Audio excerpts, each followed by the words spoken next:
5월 11일 월요일 아침입니다. 오늘도 하나님의 임재 안에서 마음의 기쁨을 누릴 수 있는 복된 하루가 되시길 바랍니다. 오늘 이 아침에 함께 살펴볼 말씀은 시편 11편 1절에서부터 7절까지 말씀입니다. 우리 함께 읽겠습니다. 내가 여호와께 피하였거늘 너희가 내 영혼에게 새같이 내 산으로 도망하려 함은 어찌함인가. 악인이 활을 당기고 화살을 시위에 먹임이여 마음이 바른 자를 어두운 데서 쏘려 하는도다. 터가 무너지면 의인이 무엇을 하랴. 여호와께서는 그의 성전에 계시고 여호와의 보좌는 하늘에 있으며 그의 눈이 인생을 통촉하시고 그의 안목이 그들을 감찰하시도다. 여호와는 의인을 감찰하시고 악인과 폭력을 좋아하는 자를 마음에 미워하시도다. 악인에게 그물을 던지리니 불과 유황과 태우는 바람이 그들의 잔에 소득이 되리로다. 여호와는 의로우사 의로운 일을 좋아하시나니 정직한 자는 그의 얼굴을 배우리로다. 아멘. 싱크홀이라는 말 한 번씩은 다 들어보셨을 텐데요. 지진이 아닌 갑자기 땅이 내려앉아 커다란 구멍이 생기는 현상을 말합니다. 산이나 들, 바다같이 자연 환경 가운데서만이 아니라 사람들이 살고 있는 도심 가운데 이러한 현상들이 발생되기도 합니다. 갑자기 도시 중앙에 구멍이 생깁니다. 그리고 순식간에 사람들이 땅으로 사라지게 됩니다. 이러한 현상들 때문에 사람들이 공포에 빠지기도 합니다. 이런 일들에 대한 원인은 여러 가지가 있지만 우리가 이러한 현상을 통해 깨달을 수 있다는 것은 이 땅에서 안전한 곳을 찾기라는 어렵다라는 사실입니다. 오늘 우리가 읽은 말씀은 다윗의 시편입니다. 내용을 보면 악한 자들이 지금 다윗을 조롱하고 있는 모습을 발견할 수 있습니다. 그들의 조롱이 무엇입니까? 1절에 내가 여호와께 피하였거늘 너희가 내 영혼에게 새같이 내 산으로 도망하라 함은 어찌함인가 라고 이야기합니다. 다윗은 여호와를 의지하고 있습니다. 그러나 악한 자들은 그러한 다윗의 모습을 비웃고 있습니다. 게다가 그가 의지하고 있는 하나님에 대해서도 비난하고 있습니다. 어떻게요? 지금 내가 여호와를 의지하는 것이 아무런 소망이 없다라고요. 그럴 바에는 새같이 내 산으로 도망하는 것이 현명하다라고 그들은 말하고 있습니다. 이것은 하나님에 대한 지식이 없는 자들에게 찾아볼 수 있는 모습입니다. 불신자들이 하나님을 대하는 태도이기도 합니다. 그러나 이것이 얼마나 어리석은 모습입니까? 우리는 이와 비슷한 행동을 했던 한 사람을 히스기야 왕 시대에서 찾아볼 수 있습니다. 바로 아수르 왕이었던 사네립입니다. 그는 많은 군사를 이끌고 유다를 공격했습니다. 유다의 여러 성읍을 점령하고 예루살렘과 사방을 포위한 가운데 자신의 신하였던 랍사게를 통해 성 안에 있는 사람들에게 큰 소리로 외치도록 합니다. 혹시 히스기야가 너에게 이르기를 여호와께서 우리를 건지시리라 할지라도 속지 말라. 열국의 신들 중에 자기의 땅을 아수르 왕의 손에서 건질 자가 있느냐라고 말입니다. 이 말은 하나님을 의지하라고 하는 히스기야의 왕의 말에 속지 말라는 말입니다. 그리고 그는 더욱 노골적으로 말하기 시작합니다.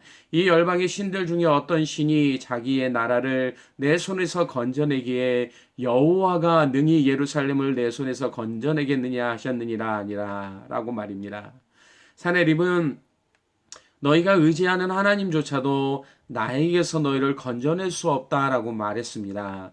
이 표현은 그가 얼마나 교만한 사람인지를 보여줍니다.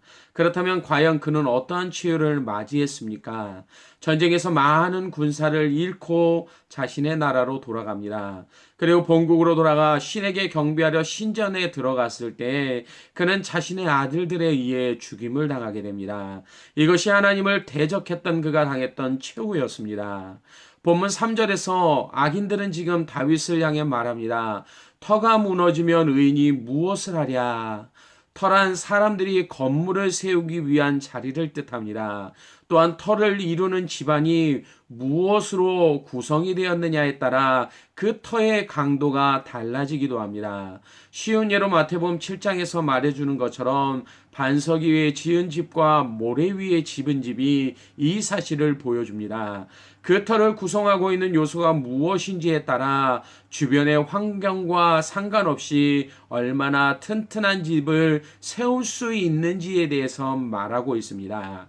이것이 세상 사람들이 말하는 터가 가진 의미입니다. 그런데 이 마태복음 7장의 비유는 우리의 영혼의 집을 어디에 세우는 것이 안전한가에 대한 중요한 사실을 가르쳐주고 있습니다. 바로 반석 대신 예수 그리스도 외에 영혼의 집을 세워야만 안전하다라는 사실을 말입니다. 그렇다면 본문에서 다윗이 의지하는 터가 무엇인지를 좀 더 생각해 보기를 원합니다. 이것은 성도가 의지해야 할 터가 무엇인지를 분명하게 보여주고 있기 때문입니다. 3절에 악인들은 터가 무너지면 의인이 무엇을 하라라고 비웃고 있습니다. 그런데 지금 의인이 의지하고 있는 터는 바로 여호와 하나님입니다. 악인들은 다윗을 향해 내가 의지하는 하나님은 안전하지 않다라고 외칩니다. 그러나 이 터는 세상에서 말하는 것과는 근본적으로 다릅니다. 이 터는 절대로 무너지지 않습니다. 세상이 아무리 강력한 힘을 가지고 있다 해도 절대로 무너지지 않습니다. 탁월한 지혜로도 할 수 없습니다. 얼마나 많은 사람들이 이러한 시도를 했는지 모릅니다. 그러나 하나같이 그것을 이루지 못했습니다. 오히려 자신들이 파괴되어지는 결과만이 있었을 뿐이었습니다. 여호와 하나님은 영원한 반석이시기 때문입니다. 그렇다면 왜 터가 되시는 하나님은 결코 무너지지 않는지를 살펴봅시다. 지금 다윗이 의지하고 있는 하나님은 과연 어떠한 분이십니까? 먼저 4절에 그가 계신 곳이 어디라고 하고 있습니까? 여호와께서는 그의 성전에 계시고 여호와의 보좌는 하늘에 있으며 라고 고백하고 있습니다. 여호와는 지금 그의 성전에 계시는데요. 그것은 하늘에 있는 성전이라 라고 말합니다. 이것은 이 땅에 존재했던 성전과 어떻게 다른지를 알려주고 있습니다. 바로 절대로 무너지지 않는 나라임을 말입니다. 지금까지 역사를 볼 때 강력한 힘을 자랑했던 여러 나라들이 있었습니다. 그러나 하나같이 모두 다 무너졌습니다. 이스라엘과 중동 지역을 제패했던 바벨론도 모든 길은 로마로 통한다라고 자신 있게 말했던 로마조차도 시대마다 강력한 힘을 자랑했던 나라들이 존재했지만 하나같이 결과는 모두 다 무너졌다라는 것입니다. 여전히 지금도 자신의 나라의 강력한 힘을 자랑하고 있지만 그 힘을 잃지 않기 위해 얼마나 많은 노력과 애를 쓰고 있는지 모릅니다. 그러나 결과는 모두 다 동일합니다. 무너질 수밖에 없다라는 것을 말입니다. 그러나 하나님이 계시는 성전은 영원합니다. 세상의 가장 강력한 임금인 마귀조차도 그 자리를 넘볼 수 없는 그런 곳입니다. 하나님의 강력한 통치와 다스림이 그곳에 머물고 있기 때문입니다. 그런데 하나님은 자신이 거하는 곳에서만이 아니라 온 땅 가운데 오늘도 이러한 통치와 다스리심을 나타내고 계십니다. 바로 그분을 의지하는 모든 자들에게 이러한 일을 행하십니다. 어떻게 일을 행하시는지를 사전 후반부에 말씀하십니다. 그의 눈이 인생을 통촉하시고 그의 안목이 그들을 감찰하시는 것을 통해서 말입니다.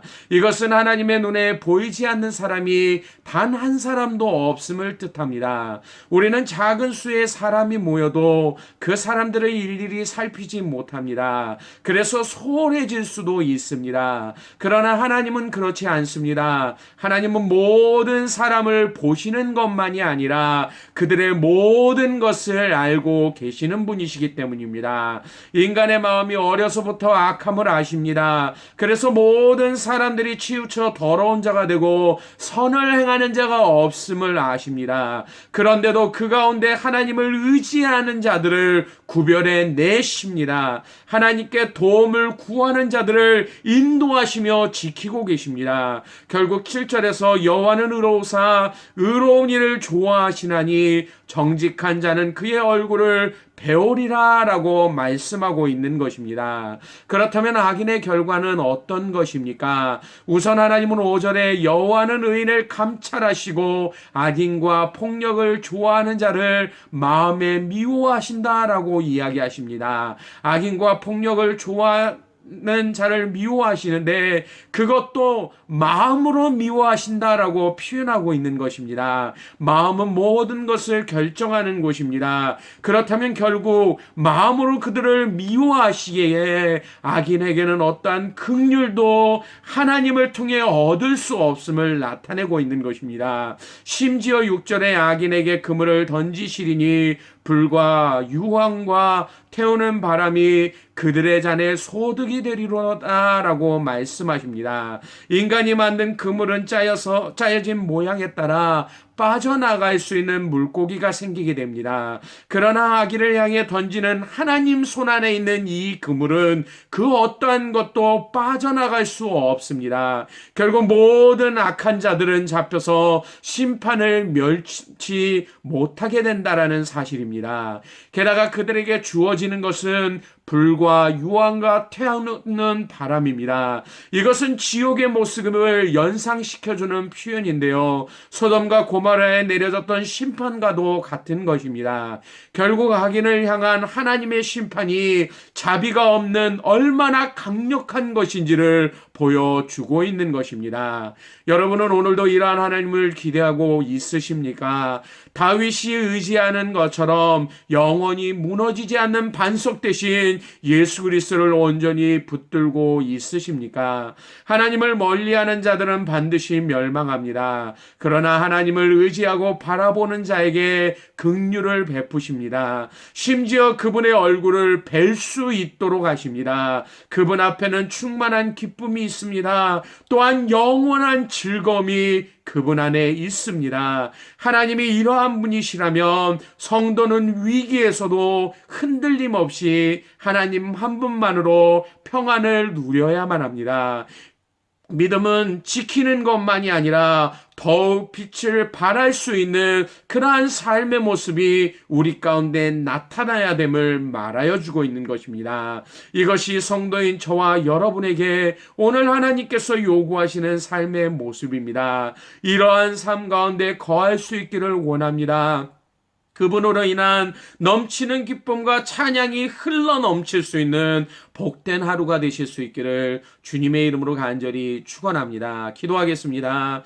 아버지 하나님 은혜를 감사를 드립니다. 오늘도 여호와를 의지하는 자들에게 하나님이 행하시는 놀라운 일들이 무엇인지를 깨닫게 하여 주심을 감사를 드립니다. 악인은 여전히 하나님을 비난하며 하나님을 의지하는 자들을 비방하지만 그들의 삶에 주어지는 결과는 멸망이며 불과 유황과 더운 바람밖에 없음을 알게 하시고 오늘도 믿음의 성도들이 하나님을 의지하며 이 땅의 삶을 살아갈 수 있는 복된 시간들이 되어질 수 있도록 인도하여 주시길 원합니다. 아버지 하나님, 우리가 연약하여서 하나님을 의지하는 손을 내려놓지 않도록 인도하여 주시기를 원합니다. 우리의 손이 언제나 하나님께로 향하게 하시고 우리의 온 마음이 하나님께로 모일 수 있도록 인도하여 주셔서 우리가 어떠한 상황 가운데서도 하나님을 의지함 가운데 그 가운데 역사하시는 하나님의 놀라운 능력을 경험할 수 있는 믿음의 시간들이 되어질 수 있도록 함께하여 주시기를 원합니다.